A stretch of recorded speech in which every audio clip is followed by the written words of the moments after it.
Hello. नमस्कार दोस्तों। स्वागत है आपका अपने यूट्यूब चैनल डी के क्लासेस 1 to 4 में। जैसा कि हम देख रहे हैं यहाँ मैथ की क्लासेस स्टार्ट हो चुकी है और मैथ की क्लास का टॉपिक है समानुपात। इसका आज तीसरा पार्ट आपके सामने स्टार्ट कर रहे हैं। तो चलती है, बिना समय गवाए देखते हैं अपने सवालों की ओर। तो देखिए, ये पहला सवाल है आपकी क्लास का। इस टाइप के सवाल आते हैं सिक्के में, 1 रुपए के सिक्के, 50 पैसे के सिक्के, 25 पैसे के सिक्के और 10 पैसे के सिक्के। देखिए ना कैसे करते हैं सवाल। ये सिंपल सवाल है। एक थैले में 1 रुपया, 2 रुपये और 5 रुपए के सिक्के बराबर संख्या में है। यदि कुल राशि 368 रुपए है तो प्रत्येक प्रकार के सिक्कों की संख्या बतानी है। देखिए, ये क्या दिया है, रुपए, और ये भी रुपए है। ये 1 रुपया, 2 रुपए और 5 रुपए के सिक्के हैं।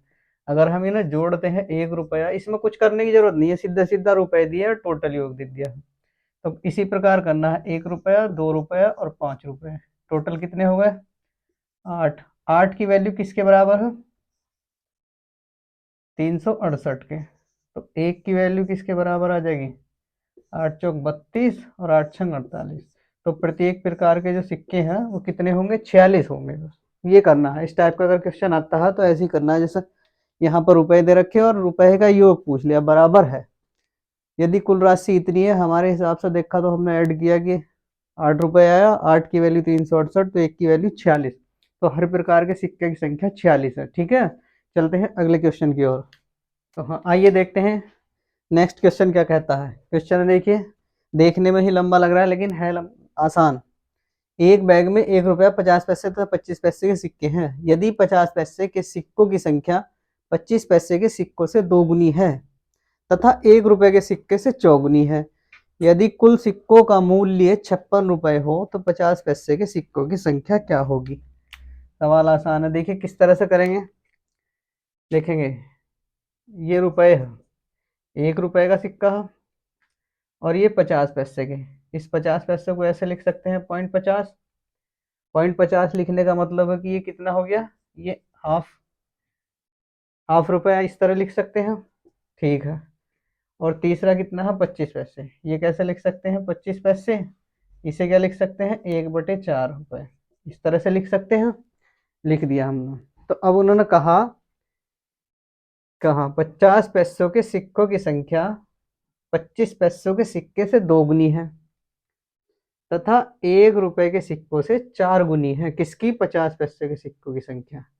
अगर हमने 1 रुपए का एक सिक्का मान लिया, ठीक, तो 1 रुपए से दोगुनी है, तो ये कितनी हो जाएगी? ये 2 हो जाएगी। और ये इसका दोगुना, तो ये कितना हो जाएगा? 4। अब देखिए, 50 पैसों के सिक्कों की संख्या 25 पैसे के सिक्के से दोगुनी है, हो गई दोगुनी। और 1 रुपए की चौगुनी है और 1 रुपए की 4 गुनी, हो गई 4 गुनी। क्लियर हो गया? ये है। ये क्या आया? ये सिक्के आ गए, सिक्के। अब इनका मूल्य बना लो। मूल्य कितने हो? ये मूल्य में 1 रुपए का एक सिक्का तो कितने रुपए? 1 रुपया। 50 पैसे के 4 सिक्के तो कितने रुपए? 2 रुपए। और 25 पैसे के 2 सिक्के तो कितने रुपए हुए? आधा रुपया। 50 पैसे को ऐसे लिख सकते हैं ना, ये 50 पैसे मतलब आधा रुपया होया। ठीक है, ये अनुपात में चलती है संख्या, इस अनुपात में। तो देखेंगे हम, इसका अनुपात बनाएंगे तो ये 2 अपॉन में है, यहाँ गुणा कर जाएगा, तो ये 2 अनुपात 2 दूना 4 अनुपात 1। तो इसका अनुपात कितना आ गया? सबके अपॉन में 2 भी है, ध्यान रखना। ये 2 भी है सबके अनुपात में। एलसीएम लेकर हम ना, सबका एलसीएम लेकर बटे 2 रखता और इसका एलसीएम लेंगे तो इसके बटे में 2 आ जाएगा। क्लियर है? ये समझाने के लिए हो। अब देखिए क्या कहा। इस ऐसा करो कि सबके बटे में अलग अलग अलग हो, समझ में ठीक से आ जाएगा। देखो, यहाँ भी बटे 2 हो गया, यहाँ भी बटे 2, यहाँ भी बटे 2 आ गया। तो ये इसका अनुपात बन गया हमारे पास।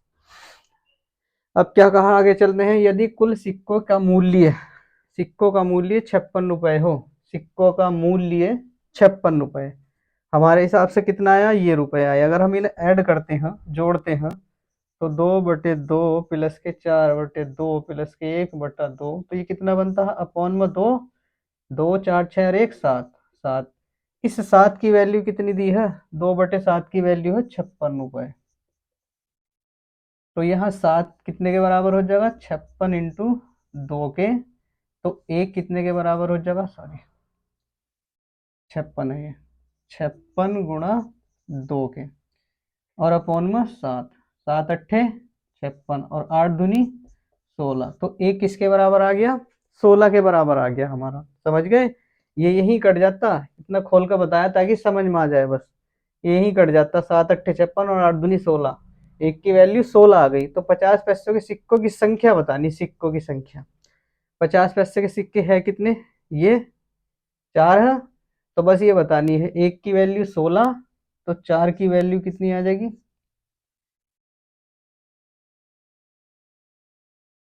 64। 4 के सिक्कों की संख्या कितनी आ जाएगी, 64। ये आ गया 50 पैसों के सिक्कों की संख्या 64।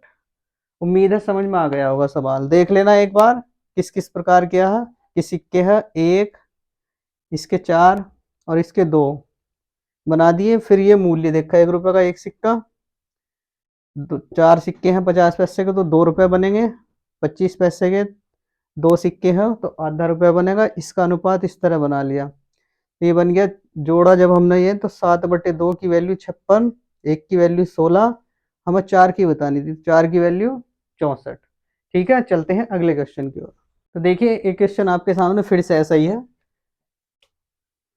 एक बैग में 1 रुपया 50 पैसे 25 पैसे के सिक्कों का अनुपात दिया इस बार, यदि कुल राशि ये 500 रुपए है, तो 25 पैसों की सिक्कों की संख्या बतानी है। आप 4-5 क्वेश्चन इस टाइप के करोगे तो ये सिक्के के सवाल हर परीक्षा में आते हैं, इसी वजह से ये क्वेश्चन कराए जा रहे हैं ताकि प्रैक्टिस अच्छी हो जाए। देखिए कितने रुपए का, 1 रुपया 50 पैसे, 50 पैसे को इस तरह से लिख सकते हैं 0.50, और इसका जब हम रुपया बनाएंगे तो ये आधा रुपया बन जाएगा। यहाँ ये 25 पैसे लिख देंगे 0.25, और इसे बनाएंगे तो 1/4 रुपये, ये रुपए बन गए, बन गए रुपए, ये रुपए ये रुपए, ये पैसे हैं 50।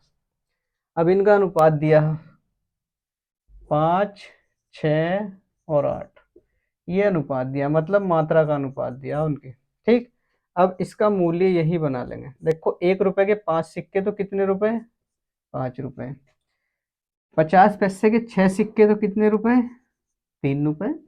ये 6 है, ये 1/2 इसीलिए लिखा है कि 1/2 से गुणा करेंगे तो 3 बन जाएगा, ये इसलिए लिखा है ताकि समझ में आ जाए। अब देखिए ये 8 सिक्के हैं, 1/4 में इस तरह सब, 4 दूनी 8, 25 पैसे के 8 सिक्के हैं तो कितने रुपए बने, 2। ये रुपए क्यों बनाए, क्योंकि हमारी जो राशि रुपए में दे रखी, अगर सिक्कों में दी हुई होती, सिक्कों में, ये सिक्कों की मात्रा है, सिक्कों का अनुपात, तो ये वाला जोड़ देते हैं, उसके बराबर रख देते, बस कुछ नहीं था। अब ये हमारे बन गए मूल्य, मतलब रुपए बन गए।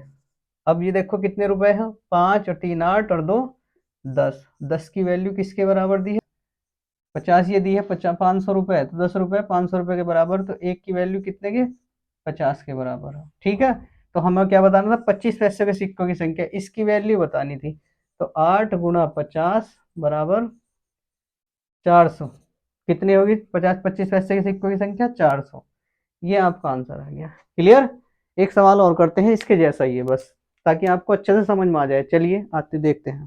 देखिए क्वेश्चन फिर आपके सामने, वही बैग पैसे का है, पैसे का ही रगड़ा आजकल, इसीलिए पैसे के कुछ ज्यादा सवाल है।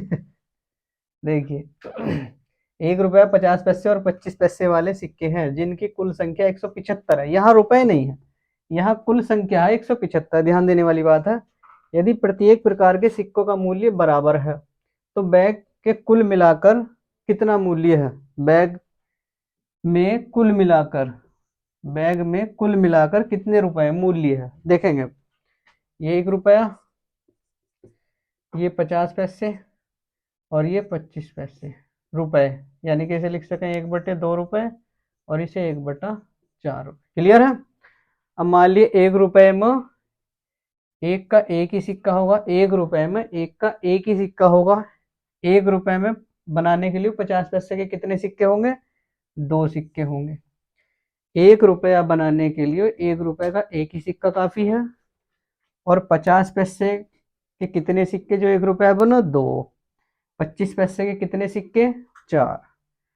ये मान लिया हमने कि 1 रुपए में एक सिक्का ही होगा और 50 पैसे के 1 रुपए में 2 सिक्के और 25 पैसे में 4 सिक्के। क्लियर इतनी बात?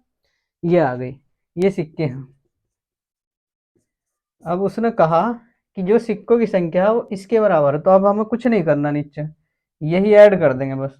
तो ये कितना हो गया, 1 2 3 और 4 7।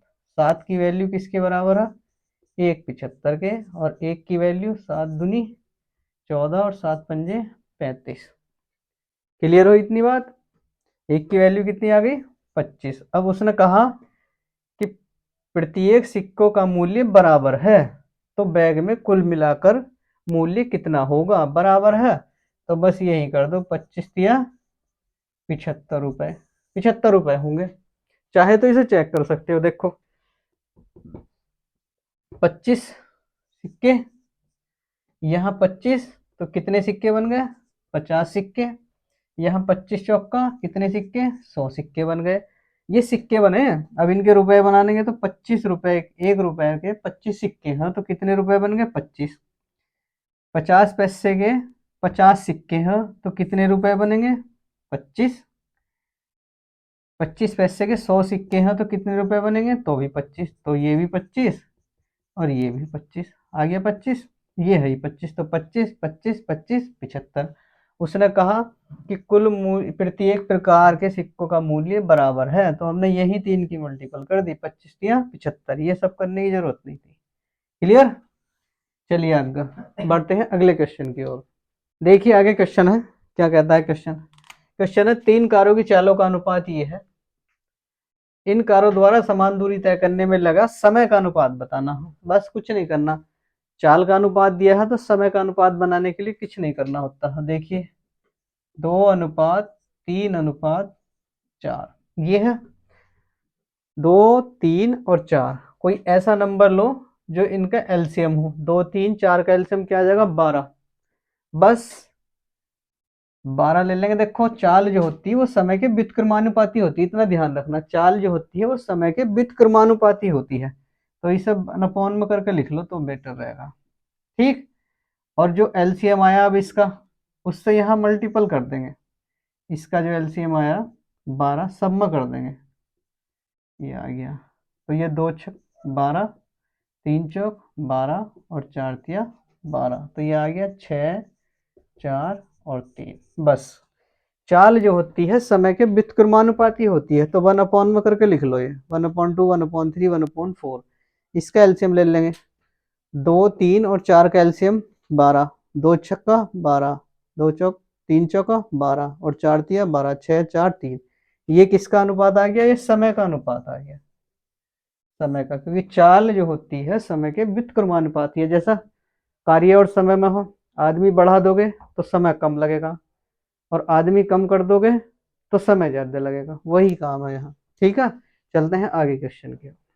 चलिए देखिए क्वेश्चन ऐसा, बिल्कुल सेम क्वेश्चन है उसी के जैसा, जैसा मैं बता रहा था कि कार्य समय वाला, तो ये क्वेश्चन आ गया, इसे भी जल्दी कर लेते हैं। देखिए व्यक्ति है और समय पूछ लिया, एक ही तरह का काम 3 दलों को सौंपा गया, दलों के प्रत्येक व्यक्ति की संख्या का अनुपात ये है, तो उनके द्वारा कार्य पूरा करने में लगा समय अभी बताया था, अपॉन में रख लेंगे अनुपात 4, क्योंकि अनुपाती होता है 5। इसका एलसीएम ले लेंगे, क्या एलसीएम आया इसका, 60। 3 4 और 5 का एलसीएम कितना, 60, और इसके भी 60 से मल्टीपल कर देंगे बस इसे। 60 से ये कितनी बार, 20, और ये 15, और ये बस 20 15 और 12, ये आ गया। और भी कट रहा है, वैसे काटना चाहो तो काट लियो, अगर कटे तो, वरना छोड़ दिया। तो यही इसका अनुपात आ गया, बस समय का जो अनुपात है ये आ गया निकल, 20 15 12 पंजे 60। क्लियर? चलते हैं आगे क्वेश्चन की। देखिए क्वेश्चन आया संख्या पर आधारित है, दो संख्याओं का योगफल 30 है और अंतर 4 है, तब दोनों संख्याओं का अनुपात क्या होगा, दोनों संख्याओं का अनुपात बताना है। तो इस टाइप के क्वेश्चन में भी करना कुछ नहीं। देखिए करते कैसे हैं, पहले तो ये होता है कि दो संख्या मान लेते हैं, a प्लस बी की वैल्यू 30, दोनों को योगफल 30, और a माइनस बी बराबर कितना आ गया, 4। फिर इसे हम जोड़ते हैं तो ये 2a, ये कट जाती है, ये कितना आ गया, 34। तो a की वैल्यू 17 और 30 में से 17 जाएगा तो बी की वैल्यू कितनी आ जाएगी 13। इस टाइप में बनाते हैं सवाल लोग, लेकिन अब ऐसा मत बनाना। जब कभी इस टाइप का क्वेश्चन आना तो करना कैसा है, ये 30 और ये 4, ठीक है साहब, लो 30 और 4 34, एक बार जोड़ दिया अनुपात, एक बार घटा दो, ये कितना हो गया 34 अनुपात ये कितना हो गया 26, काट देंगे इसे, ये 17 और ये 13, ये 13 बार, तो कितना अनुपात आ गया 17 अनुपात 13। इस टाइप का करना है जब कभी ये क्वेश्चन आ जाए कि योगफल, तो जोड़ो 34 घटाओ 26, तो 34 26 यानी कि 17 और 13, ठीक है। इस टाइप में क्वेश्चन करना जब अनुपात आता है, कभी पूछते हैं कि दो संख्या का योग इतना तब इतना, ठीक है। इस टाइप के क्वेश्चन और आगे मिलेंगे, उन्हें बाद में देखेंगे, पहले ये देख लो, ठीक है। चलो देखिए, एक क्वेश्चन आपके सामने बिल्कुल सेम है, दो संख्याओं का योग 60 है, अंतर 28 है, दोनों संख्याओं का अनुपात क्या होगा। तो हम आपसे उम्मीद करते हैं कि इसका आंसर आप कमेंट बॉक्स में जरूर दोगे, ठीक है। हम आगे देखते हैं और क्वेश्चन को, चले देखिए क्वेश्चन आपके सामने, यदि किसी संख्या को अनुपात 9 अनुपात 7 के दोनों पदों में जोड़ने से बदलकर 6 अनुपात 5 हो जाता है, तो तब वह संख्या क्या होगी।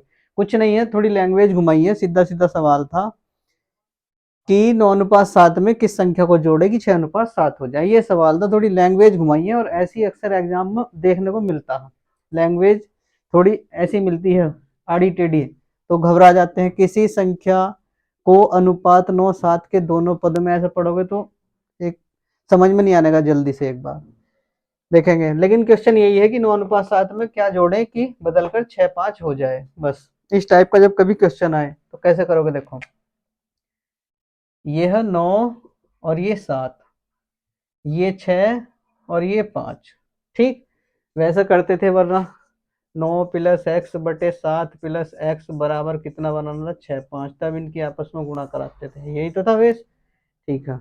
अब ऐसे नहीं करना है, देखो इसे मान लो ए बी और इसे सी डी मान लिया, क्लियर। करना कुछ नहीं, इसकी मल्टीप्लाई कराओ आपस में, कितना आया 45, और इसे घटा दो 42, और अपॉन में इनका डिफरेंस रख दो, अपॉन में इनका अंतर रख दो, कितना आया 1, तो ये कितना बचा 3, आंसर क्या है 3, समझ गए। ए डी की गुणा कराओ, इसकी गुणा कराओ और इसकी गुणा कराओ, और इस सी डी का डिफरेंस कर दो, तो 45 में से 42 गया, 9 पंजे 45 और 7 छंग 42, माइनस करो और अपॉन में इसका डिफरेंस रखना, सी डी का डिफरेंस, ठीक है। ये है सवाल, आंसर आया 3। क्लियर हुई बात, क्लियर हुई। बस एक तरीका और होता है वैसे करने का, देखो ये देखो, ये 9 है, ये 7 है, ये 6 है और ये 5 है, इन नंबर को इससे बड़ा कर लो, क्योंकि जोड़ा जाएगा तो इनसे बड़ा ही तो होगा, वो नंबर जोड़ा जाएगा तो इनसे बड़ा तो होगा, इससे बड़ा कर लो, किसी संख्या से दोनों को गुणा कराओ, और तब ये घटा कर देखो, अंतर सेम आना चाहिए बराबर। देखो अगर हम इसकी 2 से गुणा कराते हैं तो ये 12 और ये 10, 12 में से 9 गया तो यहाँ बचेगा 3, और 10 में से 7 गया तो यहाँ कितना बचेगा 3, यही तो बचेगा 3, आया डिफरेंस बराबर। देखो अगर हमने इसकी मल्टीपल 2 से करी, इसे बराबर करा, तो ये हो गया 12 और ये हो गया 10। अब हमने देखा कि इसका डिफरेंस कितना है 3, और इसका भी डिफरेंस कितना है 3, तो बस आंसर कितना है 3। क्लियर। चलो बढ़ते हैं अगले क्वेश्चन की ओर, एक क्वेश्चन एक लेते हैं ऐसा ही। देखिए एक क्वेश्चन और है इसी के जैसा, जैसे पीछे कराया था, मैंने बोला था वैसे ही करना है कि 7 11 के प्रत्येक पद में क्या जोड़े कि इतना हो जाए 3 4 हो जाए, वही करना है 7 11 और 3 4, यहाँ मल्टीपल कराओ, कितना है 7 चौक 28, यहाँ कराओ कितना है 11 तिया 33, और अपॉन में इनका डिफरेंस रखना है, 3 में 4 गया -1, अब ऊपर क्या बचा -5 अपॉन -1, माइनस से माइनस कैंसिल, ये कितना आ गया 5। क्लियर। ये करना है कि जोड़ा क्या जाएगा, ये जाएगा, पहले इनकी आपस में गुणा करानी है, फिर इसकी, मैंने इसीलिए लिख दिया था कि ए बी और सी डी, ये लिख दिया था, तो ये बन जाता है A D minus B C, A D minus B C बटे C minus D, C minus D, ये बन जाता है, ठीक है। समझ गए। अब वो भी बताया था कि जोड़ा जाए तो देखो 7 और 11 और 3 और 4, ये था अनुपात। कुछ जोड़ा गया तो ये वाला जो बड़ा होना चाहिए इससे, कुछ किसी संख्या की ऐसी गुणा कराओ इससे कि इनका डिफरेंस इक्वल आ जाए, भाई इसका भी बराबर और इसका भी बराबर। तो अगर हम लोग 2 से गुणा कराएंगे तो 6 आ जाएगा, 3 दूनी 6 जो इससे कम हो, तो 3 से गुणा कराओ, 3 तिया 9 और 3 चौक 12। अब यहाँ देखेंगे 7 जाएगा तो 2 बचेगा, और यहाँ देखेंगे 11 जाएगा तो 1 बचेगा, यहाँ 2 यहाँ 1, ये नहीं मैच खाता। 4 से करेंगे तो 4 तिया 12 और 4 चौक 16, 12 में 7 जाएगा तो ये 5 और 16 में से ये जाएगा तो कितना 5, बिल्कुल 5 5 बराबर बराबर। तो यही हो गया, देखो इसकी अगर हमने 4 से गुणा कराई तो ये हो गया 12 और ये 16, इसका डिफरेंस कितना है और इसका डिफरेंस कितना है, इसका भी 5 है और इसका भी 5 है, तो आंसर क्या आया 5। जब डिफरेंस बराबर आ जाए, जो अंतर आया वही आंसर हो गया। क्लियर। बढ़ते हैं आगे क्वेश्चन की ओर। इसी के जैसा क्वेश्चन है लेकिन यहाँ घटाने पर है। देखो सवाल की लैंग्वेज क्या है, यदि किसी संख्या अनुपात 11 23 के दोनों पदों में से घटाने पर अनुपात बदलकर इतना हो जाता है, तब वह संख्या क्या होगी। इस बार घटाने पर है। सवाल ये है कि हमने इस बार कि यदि किसी संख्या का अनुपात इतना है, उसके पदों में से कुछ घटाने पर अनुपात बदलकर इतना हो जाता है। ये सवाल की लैंग्वेज कुछ वैसी है। तो ये सीधा सीधा सवाल है कि 11:23 में से क्या घटाए कि इतना अनुपात हो जाए, बस करना कुछ नहीं है, वही पिछला प्रोसेस है जो जोड़ने में बताया था, जिसमें हम पिछले सवाल में क्या था 11:23, वैसे ही लिख लेंगे, सॉरी 3:7। ठीक, ये घटाने वाली टर्म है, घटाने वाली। ठीक, अब घटाने वाली है, पहले जोड़ने वाली थी, हम ये पहले रख रहे थे, लेकिन इस बार ये पहले रखना है।